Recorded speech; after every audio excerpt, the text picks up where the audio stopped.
सुधांशु त्रिवेदी जी हमारे बीच में हैं और एक महत्वपूर्ण विषय पर वह आप लोगों से चर्चा करेंगे। मैं निवेदन करूंगा सुधांशु त्रिवेदी जी से वह अपनी बात रखें। मित्रों, शुरू करें। मित्रों, देश के संसद का सत्र चल रहा है। संसद का सत्र लोकतंत्र में उच्चतम मानकों के प्रतीक के रूप में माना जाता था, परंतु आज नेता प्रतिपक्ष राहुल गांधी जी के आचरण, भाषा और शैली, यानी उनके मन में जो है, उनके शब्दों में जो है और जो उनके आचरणों में है, उससे राजनीति और संसदीय मर्यादा को निकृष्टतम निम्नतम स्तरों तक ले जाने का बहुत निंदनीय कार्य हुआ है।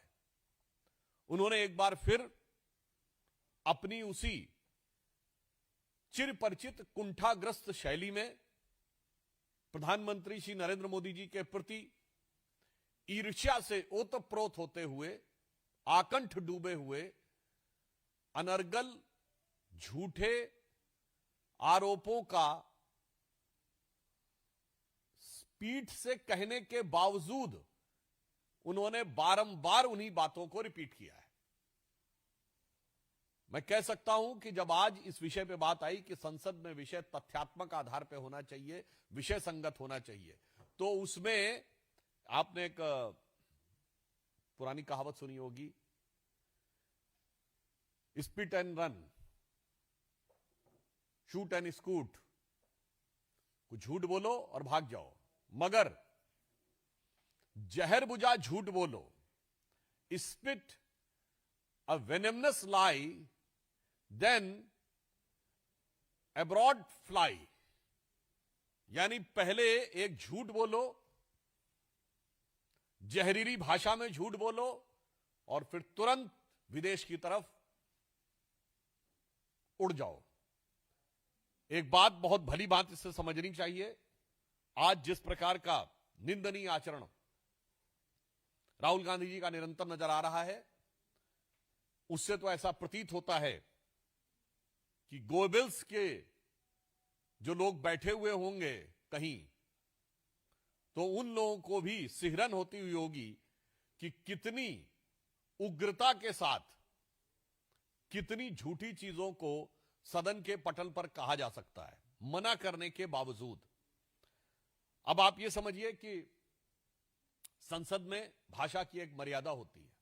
हां, संघर्ष जब होता है तो फ्रेज यूज किया जाता है संसद से सड़क तक, मगर अगर सड़क छाप भाषा और सड़क छाप आचरण आपको संसद में देखना हो तो कांग्रेस पार्टी और विपक्षी दलों का आचरण देखा जा सकता है। जो कल भी पार्टी ने यह विषय कहा था कि जिस ढंग का आचरण पिछले दिनों में देखने को आया कि महिलाओं की शील्ड बनाकर आगे जाना, बैनर लगाते हुए ट्रेजरी बेंचेस की तरफ, तो बरबस वो दृश्य शाहीन बाग को याद दिलाता है। यानी वो सड़क का आचरण, फिर राहुल गांधी जी की वैसी ही भाषा, राहुल गांधी जी की वैसी ही भावभंगिमा और किसी भी संसदीय मर्यादा को पालन न करना, यह निश्चित रूप से यह दर्शाता है कि कांग्रेस पार्टी अब अपनी हार में सुध बुध खो चुकी है और राहुल गांधी खप्तुल हवास हो चुके हैं। उन्हें इस विषय का पता ही नहीं रहता है कि वो क्या है। हां, यद्यपि वो अपने जो उनके समर्थक वर्ग हैं उनकी दृष्टि में वो बहुत बुद्धिमान है। तो मुझे उनके लिए ध्यान आता है कि जिन लोगों ने इंग्लिश लिटरेचर या यूरोपियन हिस्ट्री पढ़ी होगी, तो एक किंग जेम्स था, किंग जेम्स द फर्स्ट, और उसके बारे में कहा जाता है King James the first was the wisest fool in Christendom. यानी दुनिया भर उसको फूल मानती थी, बट उसके दरबारी उसको बहुत वाइज मानते थे। तो मैं कह सकता हूं कि कांग्रेस पार्टी जो किसी जमाने में मतलब महात्मा गांधी, सरदार पटेल और लोकमान्य तिलक वाली पार्टी थी, आज अगर King James the first was the wisest fool in Christendom, so we can say that Rahul Gandhi is the wisest fool in Congressdom. और यह भी मैं बताना चाहता हूं कि उन्होंने कहा कि देश को बेच दिया गया है। मुझे लगता है सामान्य कूटनीति, सामान्य अर्थनीति और थोड़ी भी जानकारी यदि होती तो मुझे लगता है इस प्रकार की निराधार अपशब्दों का प्रयोग उन्हें नहीं करना चाहिए था। अब बेचता कौन है तो मैं याद दिलाना चाहता हूं, कांग्रेस पार्टी से पूछता हूं, वोल्कर रिपोर्ट, तेल के कूपन कांग्रेस पार्टी को मिले सद्दाम हुसैन के द्वारा, जिसके लिए नटवर सिंह को इस्तीफा देना पड़ा। किसको बेच रहे थे? इंडो यूएस न्यूक्लियर डील, उस समय के deputy chief of mission Steven white के पास, मैं नाम नहीं लेना चाहता हूं, बाकायदा न्यूज आई कि कांग्रेस का एक नेता पहुंच के कहता कि हमने सारे पैसे का अरेंजमेंट कर लिया है। और एकमात्र मौका जब सदन के पटल के ऊपर सांसदों ने पैसा रख के कहा कि हमें यह पैसा दिया गया था ताकि उस डील को पास कराया जा सके। कौन देश को बेच रहा था? और कौन देश के आगे झुकता था? पुनः मैं कोट करना चाहता हूं कांग्रेस के ही विदेश मंत्री नटवर सिंह जी की किताब one life is not enough, जिसमें वो सोनिया गांधी जी को कोट करते हुए कहते हैं कि एक पार्टी में सोनिया गांधी जी ने मुझे बुलाया और कहा कि हम आपको विदेश मंत्री नहीं रख सकते, हमारे ऊपर बहुत दबाव है, हमारे ऊपर अमेरिका का दबाव है। यह मैंने आपके विदेश मंत्री को कोट किया है, जो आपके परिवार के सबसे खास रहे हैं। और सबको पता है कि 1995 में परमाणु विस्फोट होने वाला था, तो किसके दबाव में पीछे हट गया? आप ही की सरकार का कोट करता हूं। जब दौलत गोल्डी की घटना हुई तो सलमान खुर्शीद विदेश मंत्री के रूप में क्या बोलते हैं? This is an small acne on the beautiful face of friendship. यानी जब चीन हमारी सीमा में घुस आया तो कहते हैं ये तो हमारे मित्रता के एक सुंदर चेहरे के ऊपर एक छोटे से पिंपल की तरह है, दाने की तरह। वाह! आपके रक्षा मंत्री सदन के पटल पे कहते थे कि हम तो इंफ्रास्ट्रक्चर बनाएंगे ही नहीं, और देखो आंखें खोल के भाई कि मोदी जी की सरकार में सीमा पर कितना इंफ्रास्ट्रक्चर बना है, और उसके बाद तय करो कि कौन सच बोल रहा है कौन झूठ बोल रहा है। और रक्षा मंत्री ने ए के एंटोनी जी ने कहा था यह हमारी लंबे समय से निर्धारित नीति थी, यानी कोई बाध्यता थी, परिस्थितियां थी, नहीं बन पा रहे थे, ऐसा नहीं। This was an established policy of the government कि हमें नहीं बनाना है। और हम फिर भी यह कहना चाहते हैं कि शायद राहुल गांधी जी को बहुत ज्यादा आज भी देश को समझ में आता है कि विदेशी चीजों के प्रति कांग्रेस पार्टी को बहुत लगाव है, और हर विदेशी कंपनी के पक्ष लेना और भारत में भ्रम फैलाना। मैं सब प्रमाण बोलना चाहता हूं। इन लोगों ने पहले क्या कहा था कि एलआईसी बर्बाद हो गई, 4 साल पहले, याद करिए। LIC all time high profit में है। इन्होंने कहा था स्टेट बैंक ऑफ इंडिया बर्बाद हो गया। स्टेट बैंक ऑफ इंडिया का पिछले समय का प्रॉफिट पिछले क्वार्टर का ऑल टाइम हाई है, और प्राइवेट और गवर्नमेंट दोनों मिलाकर सबसे हाई है। इन्होंने कहा था एचएएल बर्बाद हो गया है। एचएएल के पास 80,000 करोड़ रुपए के पाइपलाइन में हैं ऑर्डर्स, जो ऑल टाइम हाई है। अर्थात ये जो झूठ का कारोबार फैलाते हैं, तो मैं इनके लिए पूछना चाहता हूं, ये बताइए, डरना आज कांग्रेस पार्टी को राहुल गांधी जी से चाहिए, क्योंकि कुछ ऐसा संयोग है कि राहुल गांधी जी के चरण जहां पड़ते हैं वो चीज ही ध्वस्त हो जाती है। राहुल गांधी जी ने एक विदेशी कंसल्टिंग कंपनी में नौकरी शुरू की थी, मॉनिटर में, इंग्लैंड के, बंद हो गया। उसके बाद उन्होंने एक कंपनी में नौकरी शुरू की, विदेशी कंपनी, ध्यान रखें, ब्रिटिश कंपनी, बैकऑप्स, 2009 में बंद हो गई। उसके बाद वो कांग्रेस पार्टी के अध्यक्ष बने। कांग्रेस पार्टी अपने निम्नतम बिंदु पे आ गई, 140 साल के इतिहास के सबसे निचले बिंदु पे आ गई।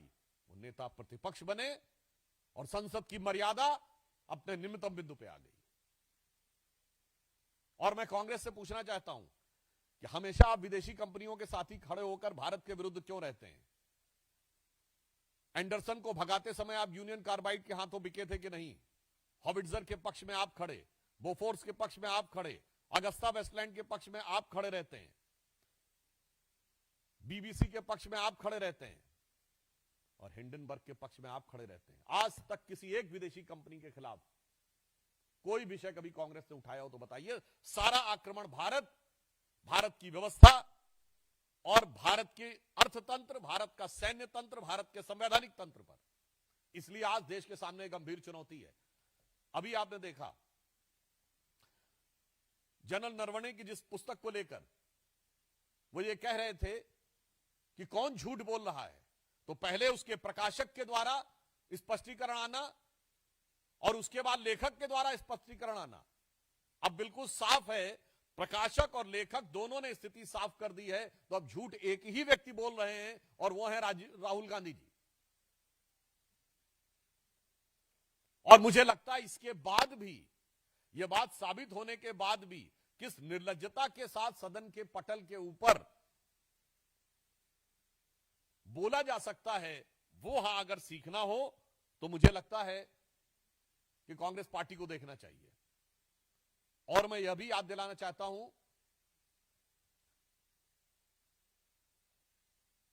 कि सेना से जुड़े हुए संवेदनशील मामलों के ऊपर इनका चेहरा सारे देश को पता है। बाकी सारी बातें अलग। ये सर्जिकल स्ट्राइक पे डीजीएमओ का एक्सप्लेनेशन नहीं मानते थे, बालाकोट में एयरफोर्स के बयान को नहीं मानते थे, ऑपरेशन सिंदूर में डायरेक्टर जनरल एयर ऑपरेशंस के बयान को नहीं मानते थे, भारत के सेना अध्यक्ष को सड़क छाप गुंडा कहते थे और पाकिस्तानी सेना अध्यक्ष कमर बाजवा की कमर में हाथ डालकर झप्पी करते थे।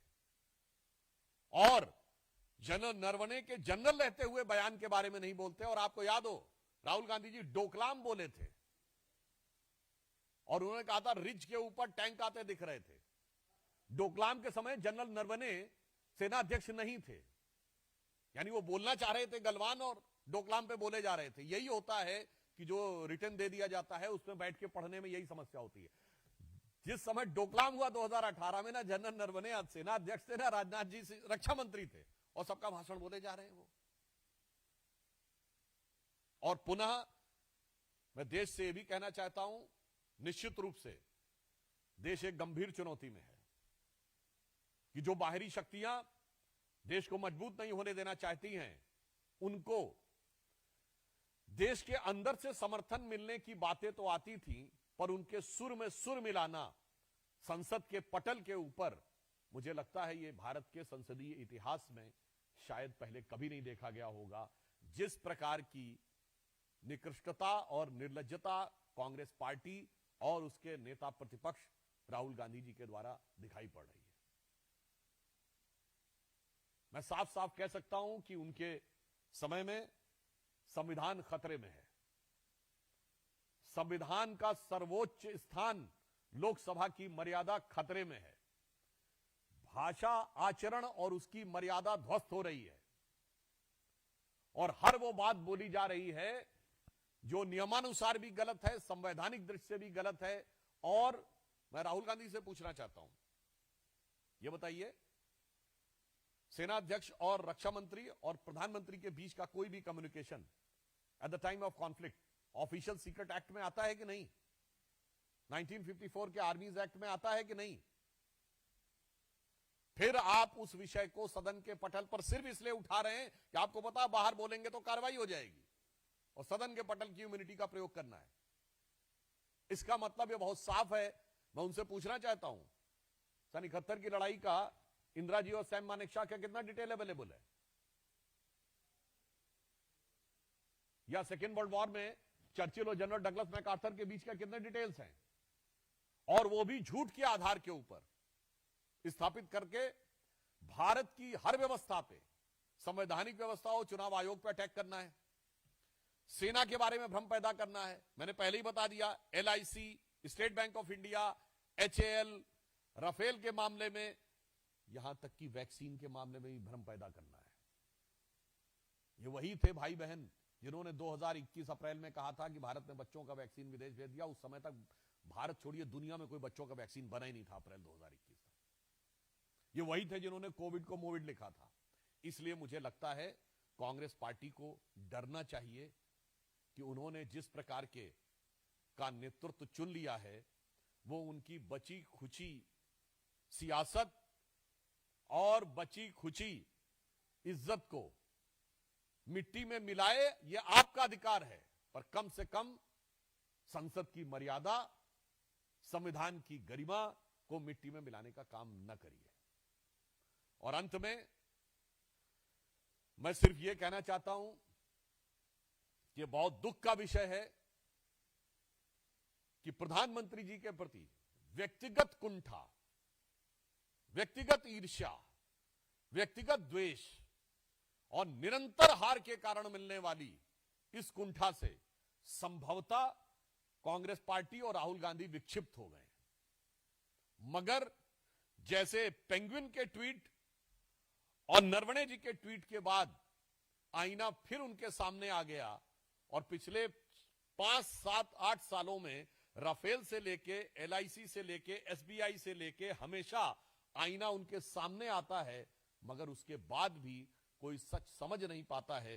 तो यह पंक्ति कहते हुए मैं समाप्त करता हूं। उन्होंने जो किया है कि सच जरा सा घटे या बढ़े तो सच सच न रहे, मगर झूठ की तो कोई इंतहा नहीं। सच जरा सा घटे या बढ़े तो सच सच न रहे, पर झूठ की तो कोई इंतहा नहीं। लाख चेहरे बदल के आ जाते हैं ये, पर आईना कमबख्त झूठ बोलता ही नहीं। धन्यवाद।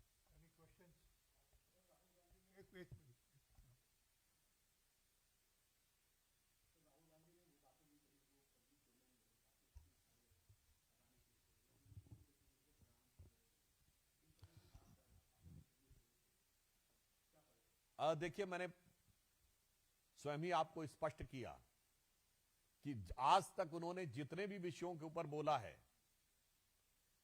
वो सारी बातें निराधार साबित हुई हैं। तो मैं राहुल गांधी से पूछना चाहता हूं कि डोकलाम के समय आप चाइनीज एम्बेसडर के पास गए थे तो डरे हुए थे या प्यार से भरे हुए थे? मैं पूछना चाहता हूं, आपके परिवार को 2008 में बीजिंग ओलंपिक में स्टेट गेस्ट के रूप में बुलाया गया था, वो डरे हुए होने की वजह से या प्यार से भरे हुए होने की वजह से बुलाया गया था? मैं पूछना चाहता हूं आपसे कि आपका नाम पाकिस्तान कोट करता है अपने डोजियर में भारत के विरुद्ध, वो डरे हुए होने की वजह से या पाकिस्तान आपके प्रति प्यार से भरे हुए होने की वजह से? आप जो डोनेशन लेते हैं राजीव गांधी फाउंडेशन में चाइनीज एम्बेसी से, वो डरे हुए होने की वजह से या प्यार से भरे हुए होने की वजह से लेते हैं? मुझे लगता है पूरे देश को पता है कि डर भारत विरोधी शक्तियों को प्रधानमंत्री श्री नरेंद्र मोदी जी के नेतृत्व में उभरती हुई भारत की शक्ति से है, और प्यार ऐसी शक्तियों को भारत के विरुद्ध षड्यंत्र करने वालों से है। अब देश की प्रबुद्ध जनता स्वयं निर्णय ले सकती है कौन किससे डरा हुआ है और कौन किसके लिए प्यार से भरा हुआ है, मोहब्बत से भरा हुआ है। जोशी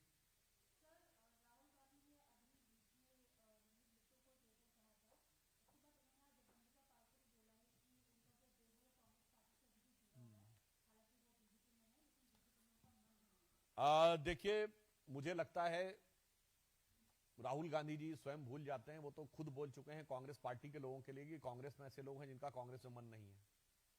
कभी वो G23 बोलने लगते हैं, कभी कुछ बोलने लगते हैं। और गुजरात में जाकर उन्होंने कांग्रेस पार्टी के कार्यक्रम में ऑफिशियली बोला है कि गुजरात में 2 प्रकार की कांग्रेस है, एक कांग्रेस आधी जो कांग्रेस के साथ है और आधी भाजपा के साथ है।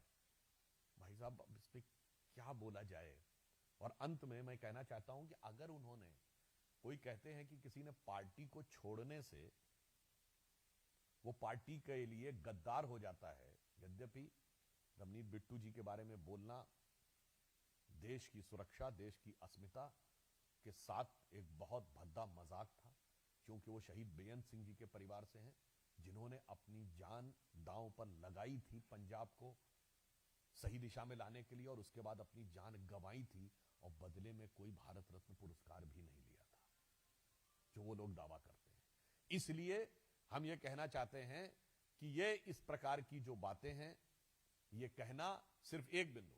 तो ये बताइए, इंदिरा गांधी को कांग्रेस से हटाया गया था और एकमात्र विश्व के इतिहास की शायद इकलौती प्रधानमंत्री होंगी जिन्होंने राष्ट्रपति के चुनाव में अपनी पार्टी के आधिकारिक उम्मीदवार के खिलाफ अपनी पार्टी के सांसदों से वोट करवाया। अब ये गद्दारी है या नहीं, आप बता दीजिए। और कांग्रेस ने उनको पार्टी से निकाल दिया था, तो कौन गद्दार था? अब मैं पूछना चाहता हूं, आज की कांग्रेस ये इंडियन नेशनल कांग्रेस नहीं थी, ये तत्कालीन चुनाव आयोग से दुरभिसंधि करके बनाई गई। ये कांग्रेस आई के रूप में 1979 में बनी, जब देवराज अरस ने इंदिरा जी को बाहर निकाल दिया था।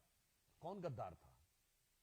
अगर कांग्रेस से कहना चाहती है तो निजलिंगप्पा, कामराज, चौधरी चरण सिंह, चंद्रशेखर, नीलम संजीव रेड्डी से लेके बाबू जगजीवन राम, देवराज अरस, ब्रह्मानंद रेड्डी, अर्जुन सिंह, एनडी तिवारी, शरद पवार जी, ममता बनर्जी जी, जगन मोहन रेड्डी जी।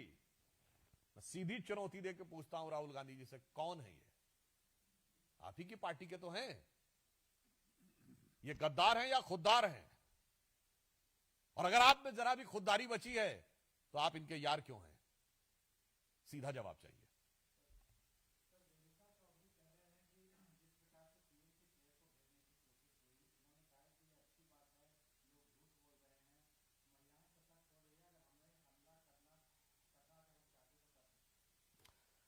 तो मुझे लगता है अगर उन्होंने बोला मुझे जानकारी नहीं है, तो अब इसका जवाब तो कांग्रेस पार्टी से पूछना चाहिए।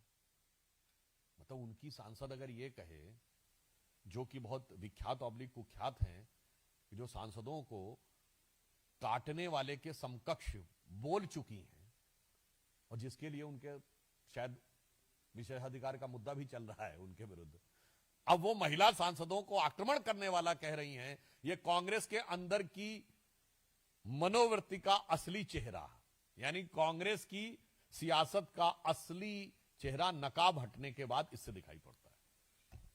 Thank you.